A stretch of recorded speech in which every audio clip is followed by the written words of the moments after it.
မင်္ဂလာပါချီဘာလို့ချီမင်္ဂလာပါနော်မင်္ဂလာပါဗျကျွန်တော်အဖေကိုနောက်တဲ့2 နာရီလောက်ကလည်းသူအေးပတ်ပြီးရှုံးတယ်အဲ့ဒီကျွတ်တွေပဲထွက်လိုက်တယ်ကိုကြီးချီတယ်ဗျမင်္ဂလာပါခင်ဗျာမင်္ဂလာပါခင်ဗျာဇက်ကအိစရကောတော့မန္တလာမြို့ယူနီဖောင်းနဲ့မောင်းတာပြီးရင်ဘာလို့လဲဆိုတော့115မိုင်မှာပါလူနီယာမှာရင်မောင်းနဲ့နောက်လိုက်ကဖရီးစားတာသူကအဲ့ယူနီဖောင်းကြီးဝတ်ပြီးတော့အမြဲတမ်းစားတော့စားတာဒီကောင်မလေးလည်းရိုးရိုးစားနေတယ်နေထုတ်တာလေ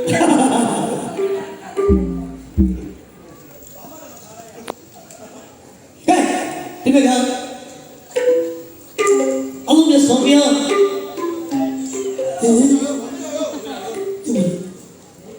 ဖူးမောစကားနာမထုတ်တယ်မလေးနေကူတော့ပိုက်ကြည့်မလားအဲ့ဒါကဖယားပေးတယ်အဲ့ဒီကျွန်တော်လည်းဘာမှမဆိုင်ဘူးနော်ကိုသားသမီးတွေလည်းချစ်လို့လာနေတာအေးအဲ့ဒီဒဇယ်လုံးထဲမှာအဲ့လိုကိစ္စရှိတယ်ခင်ဗျားတယောက်ရှိဒီမှာ9ယောက်ရှိပြီပါထိမ့်ပါဦးဗျာလောကနာရမှာလည်းခင်ဗျားစည်ရည်နေပြီရှင်းမလားမင်းအဲ့ဒါဘယ်လိုပေါ်ခိုင်းအဲ့ဒီပြတ်တဲ့မှာကျွန်တော်ပါတယ်အချိန်တော့အိမ်ကဘယ်မှာပါလို့ခေါင်းအိမ်ပါတယ်ဟမ်ပိတ်တဲ့ဒီနာမည်လို့ပါတယ်ဘယ်နေရစိုးစိုးပိုက်တဲ့ကလေးကကျွန်တော်လေးအော်အဲ့ဒါလို့ချစ်ကိုစိတ်ကောက်တဲ့ကိုအေးရတယ်ဗျာပဲ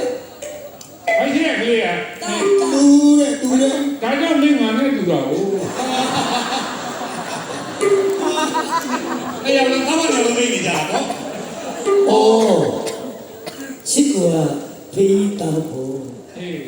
တကယ်ကွာကြည့်လိုက်တဲ့ချစ်ကိုလည်းတာပါတာဆိုတော့ဒီကဆူဆူကိုတာ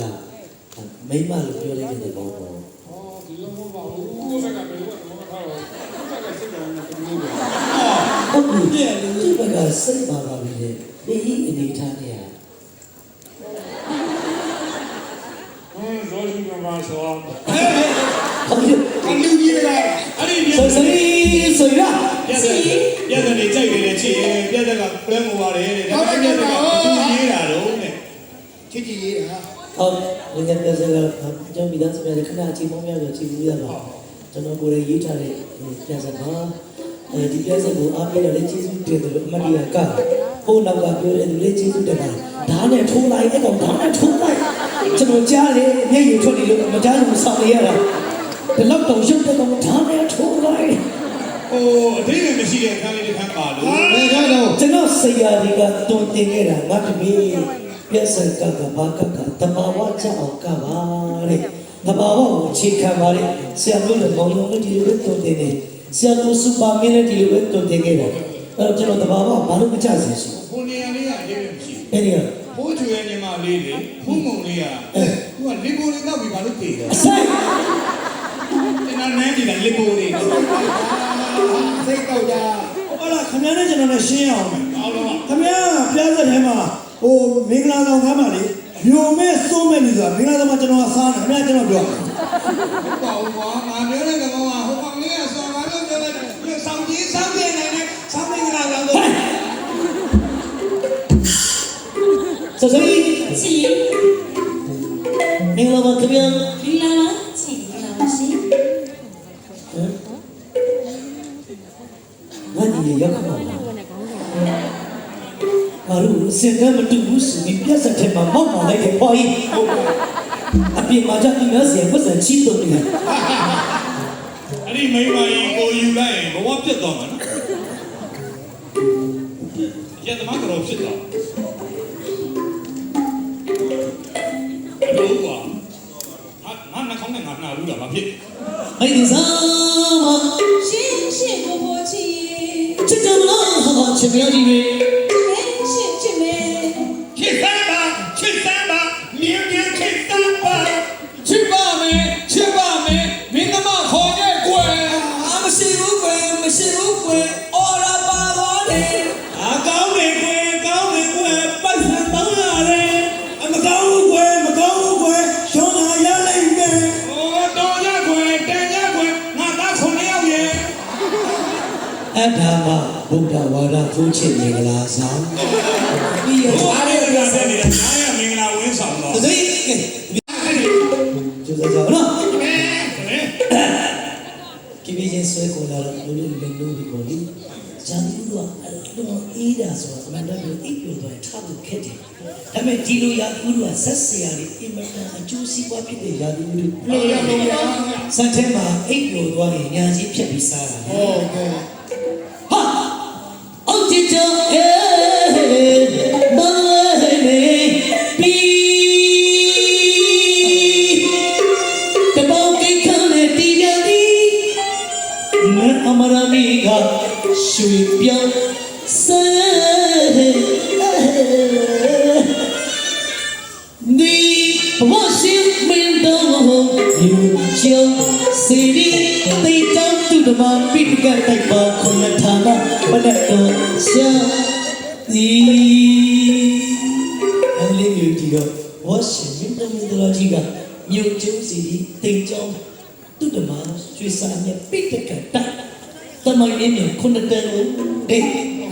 တဲ့ဝင်တိစားအလုံးတိပိတော်မတိကျုံကြီးရဲ့နှမိုင်းရှိဖတ်ပပလေးဆူရှိမိုင်းတဲ့မန္တလေးနန်းတော်ကြီးမတိုင်မောင်းကြတော့တနေ့မှရပေါင်း360ကိုအဆွဲပြူရေးတိုင်မောင်းမှာ360တနေ့မှတတိမောင်း48တရင်ကိုအဆွဲပြူနန်းတော်ကြီးတကူရဲ့ပြတ်တက်က48ပြတ်တက်တနေ့မှစနေရရီကိုအဆွဲပြူလို့မန္တလေးနန်းတော်ကြီးမှာတကားက32တကားရှိတယ်ဟုတ်ကဲ့ဗျာပလီနိုရှိကန်းဆိုလောကရရှိပါဘိနေမတုကတုကလောကရတရားရှိပါလို့အောင်မြင်လို့တော့ဘယင်းလေးကြီးရဲ့လို့ပလီနိုရှိကန်းတမတော်မူရပါလေခင်ဗျာတေချောင်းဥတ္တမစေရတိရှိတယ်ဒီတော့ဒီနေ့တော့ဒီနဲ့တော့ဒီကိုဝင်ဖို့ဆိုအလုံးခက်ခဲတာဟုတ်ပါ ဟုတ်တယ်နော်မြို့နေတူတာအဲ့မှာပဲရှိတယ်ဟုတ်ပါပါလားဝရှိမင်းတော်ဟိုချောစီတီတောတူမပိကကတ်တယ်ဘာခရတော်နာပနတော်ရှာဒီပိကကတ်တယ်မှာလို့ဟုတ်တယ်နော်ဟုတ်ကဲ့တော့ပါရှိတဲ့ကြောက်စားရပိကကတ်တယ်လို့ခေါ်ပါတယ်နော်ဒါကြီးကပြီးလိုက်တဲ့နေရာထွက်လာဟုတ်ပါပေါ်ရင်းပေါ်ရင်းဟယ်လိုဘာမှရှင်မန်းတယ်မပြုတ်ဖေးကိုညနေကလေးကမတ်တိုက်ရက်ငါစိတ်ညစ်တာဟေးဘယ်ချင်းချစ်တာလဲကိုဘိုးချင်းချစ်တာလားချစ်တုံးချစ်တာတကားစိတ်ပါစိတ်ပါစတဲ့ရတွေနဲ့လက်ရှိကတဲ့ရသည်ပလင်တော်ရှိခါတဲ့ဆာနာမည်စနီဖယားပြတိမျိုးရည်ဒီတခြားဘုံတိနေရမတီပိတ်တဲ့ကြီးဟိုမလေးတောင်ချီမှာတိုက်ဆိုင်ရတဲ့ဘောကထီမောင်းခါရောရှိခဲ့တယ်โอเคဒါတော့တိုက်ဆိုင်အစိုးရပေါ့နော်တိုက်ဆိုင်ကဆိုရတီထီမောင်းခါရောမန္တလေးမြို့ကြီးတီဟဲ့တဲ့ကြီးစီစီ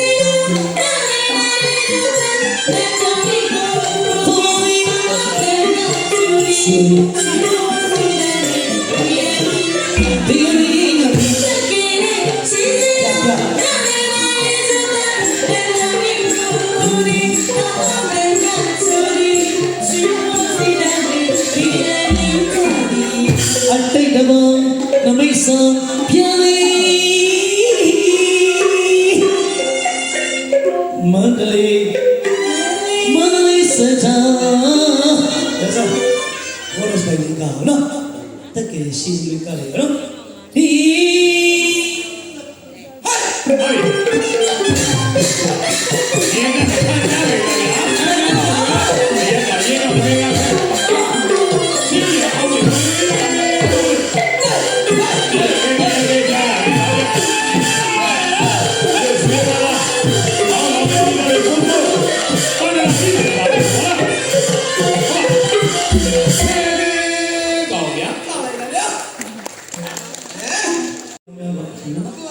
ကအေးတော့သူကဈားလေးညှက်ထားခြိုင်းကြအမရှိတယ်ခြိုင်းကြလို့ပြောတာဒါကြတော့တရားမတွေ့ဘူးနော်နေရာတွေ့နေတယ်လက်တရားအေးတော့သူတရားလက်သိလို့တီးနိုင်တယ်ဘောတော့ကာလို့ဟိုချစ်ကိုရေမသိလို့မေးတာပါလက်ခုပ်တီးပြီးတော့ဒီလိုဈာလေးနေထိုးတာမသိလို့မေးတာအဲ့မှာကဟိုရှိတာမီးဖို့ရှိအဲ့ဒီမှာတပ်ပေါင်းကိုရှိတယ်တပ်ပေါင်းကိုမီးဖို့ရှိမရှိသိချင်ပြောင်းမှုဖုတ်ထားတယ်ဘယ်လိုပါလဲ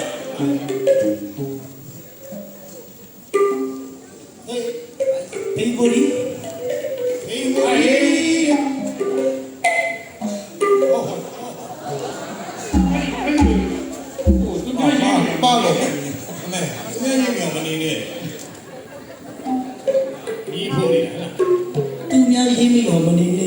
ဆွဆွကဲပြိတ္တရှင်တင်ညာပြီဗျာ ဘာလို့ခဏပါလဲနော် နော်ဖေးမိုးရီနဲ့ဆွဆွနဲ့ဒီနေ့နေ့လေ7 နာရီမင်္ဂလာဆောင် အာအဲ့ဒီ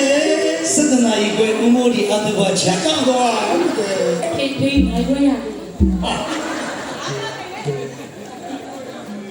ဟာမလည်းအောင်မလဲ တက်ကြတဲ့ရှိစီလုံးပြန်လာမင်းတို့မတ်တော်ဒီကိုဒီကမ္ဘာချော်ဘီယရီရှိစီလုံးမင်းတို့ကိုဒီ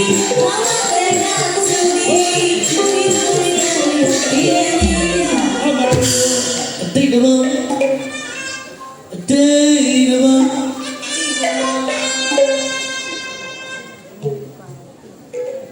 အတိတ်ကနမိတ်ဆုံးမြောီ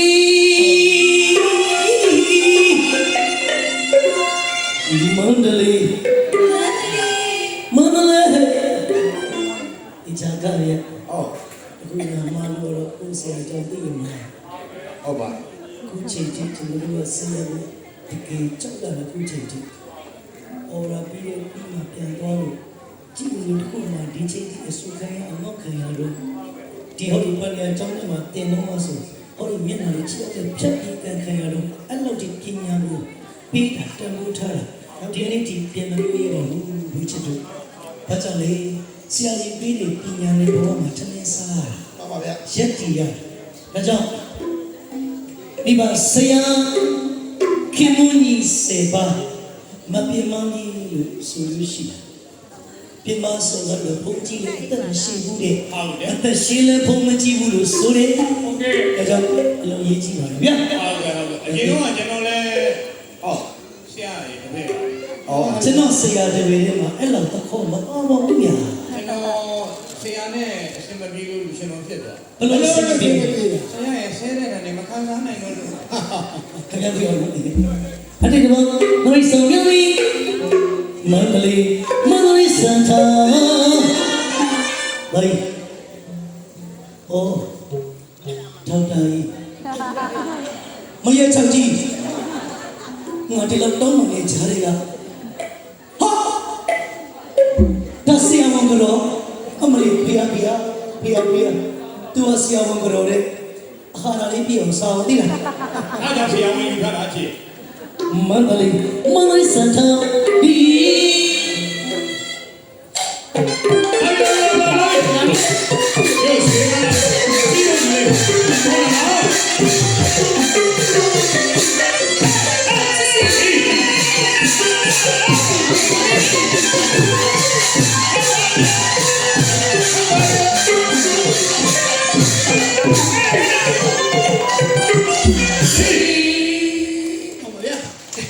လူကမကောင်းမရဘူးခွန်တော်တပြန်နေရတူလကန်းကြီးအိုင်ပပြိုချိုယိုရီယာစသည်ထိတ်တိတ်အပ်တဲ့လက်စင်တဲ့နာလေးလေးစူပေါ် ဟုတ်ပါ ပြီးတော့လေကိုခေကိုပါလေကိုပုံစံလေးနဲ့ပြပြအောင်ကြိုးစားဖို့လေနော်ရှင်းထုံးလေးမပင်းနဲ့စီးထုံးလေးမလွယ်နဲ့လို့ဆိုသည်စီးထုံးလေးမွေးတတ်တဲ့ရှင်းထုံးပေရွေးတတ်တဲ့ မှန်တယ် တို့တော်လည်းတချို့ရှင်းထုတ်နေကြကျွန်တော်တို့လူငယ်တွေနဲ့ဒီကီးမကိုက်တာလေးရှိဒါပေမဲ့ရှင်းပြဥပမာကက်ကြီးကိုတဲ့ညက်เสียမှာပါပဲတီမလုပ်ရင်ရမ်းဖြစ်တတ်တယ်မယုံဘာမှမပါရင်တုံးပါဆိုလို့တားတယ်လို့ကျွန်တော်ကမြင်နေတာဟုတ်တယ်နော်စဉ်းစားကြည့်ညဘက်လက်သေးမငင်းနေတယ်လက်တိတ်တယ်မမြင်မစမ်းတဲ့လက်တွေပူးပဲပြီးမငြိမညာဖြစ်ပါဆိုလို့ဖြစ်ပါလိမ့်မယ်ဘေးလက်ကတိတ်ရမှာစားကြမိဖို့ကြောင့်လည်းမညရဘူးလေရံဖြစ်တတ်တယ်မိဖို့ကြောင့်လည်းညက်လိုက်တဲ့အစားကအစားတောက်တယ်ကြာမှာဆိုလို့တားတာကျွန်တော်လူမျိုးလည်းချိတ်ချမိတယ်တားတာ အော်စကားမဆက်ဒီနေ့ညကျွန်တော်ရတဲ့စုကြအားလုံးကိုကျွန်တော်တတိဘိုးဝါများပဲလူပါတယ် ပေါ်ပါပြီငါဘိုးတွေရမှာဟုတ်တော့ ငါကလည်းရှိသေးရှောက်လို့ရှိ ဘလို့စား ရှောက်နေတော့ဒီတော့အခုတကယ်လေးနေတယ်ဗျာ ကျွန်တော်ကလည်းဆိုလည်းဖြစ်နေဟာစပယ် ရှင်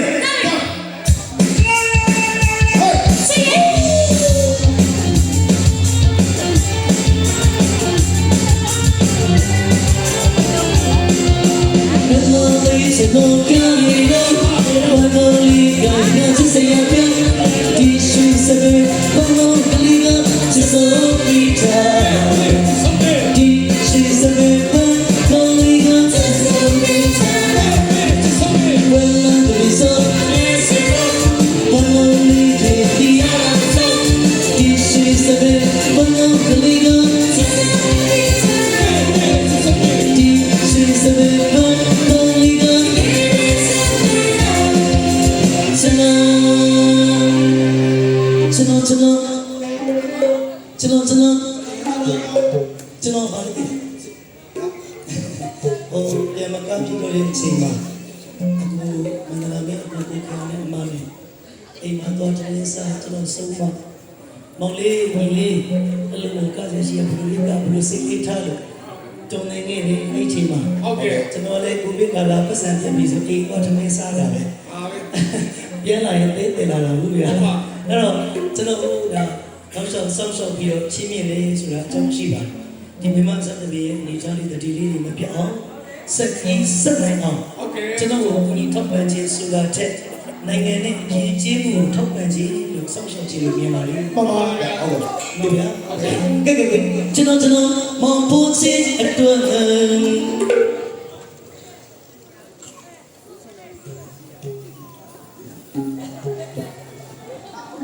က ဖြည်းဖြည်းလို့ပါကလေးဘောလေးတွေပြုတ်ကုန်ပါဦး ခောက်ပြီးကြမောင်လေးဒီနေ့ခောက်တယ်လည်းမရဘူးနော်ဘောပြီးခောက်တယ်လည်းနော် ဟဲ့ဖြည်းဖြည်းလို့ဖြည်းဒူအောင်လို့အောက်ကျွတ်မှာပေါ့လူကြီးတော့သရုံးမာတတိအားဖြင့်ကြောက်တာတော့လို့ အဲ့ကျွန်တော်ဟော